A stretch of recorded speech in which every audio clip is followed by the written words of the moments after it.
we're having that, we're just like that bunch right there. They're wanting to, there's a lot of coots, poodles, some people call them, but there are a lot of them sitting in the middle, and they wrapped it up, and that's where the ducks are wanting to land. I mean, that's their comfort zone out there, and it's a challenge to get them close enough to these canes to where you can get a decent shot.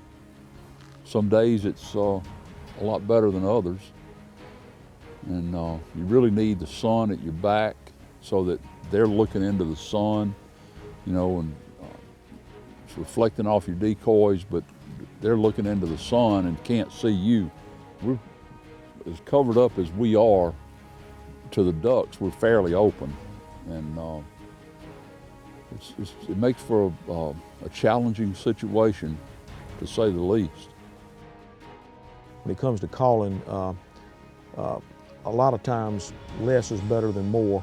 And you know, the little 3-note mallard call that we use, the little caw, caw, caw, that seems to work so well when ducks get you know, out there 75 or 80 yards. Just a little soft 3-note call seems to really turn their heads. And you know, all this real fancy highballing that people try to do may be okay to get ducks' attention if they're out there downwind, you know, a half a mile away. But when those ducks get in close, it takes a lot more finesse calling, as we talked about earlier, to make it really happen. Absolutely. You know, you'll hear people calling and they'll just hammer on them and wonder why they can't get them in. You know, they sound good for competition calling, but you know, in the field, it doesn't always work that way. The predominant ducks down here are, of course, widgeon, pintail, and ringnecks. But about everything else that flies also comes into this flyway. And this flyway, the Mississippi Flyway, filters this area, and also a southern route that goes all the way from Florida to Texas coincides with it. So you have a perpendicular funnel of ducks, one coming from north to south and then also east to west. And right here where we are is where they converge. That's why there's so many birds in this area. Wow, there's a bird in the decoys.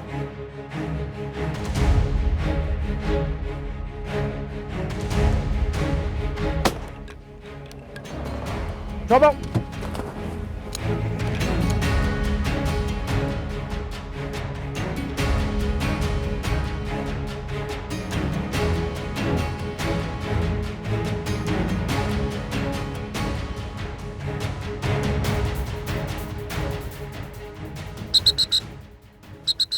Come here, girl.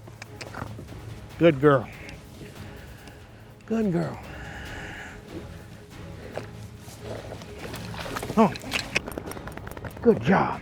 Good job. Good job. You've earned an extra bowl of food tonight, girl. You know, one of the great things about hunting southern Louisiana are the different varieties of ducks that are down here. Today we've harvested three birds, and that's probably enough, because that's probably all we can be able to eat. Folks, we're gonna pick the decoys up, go back to the kitchen and cook these rascals. Trouble? You ready to go back? I think I'm ready too.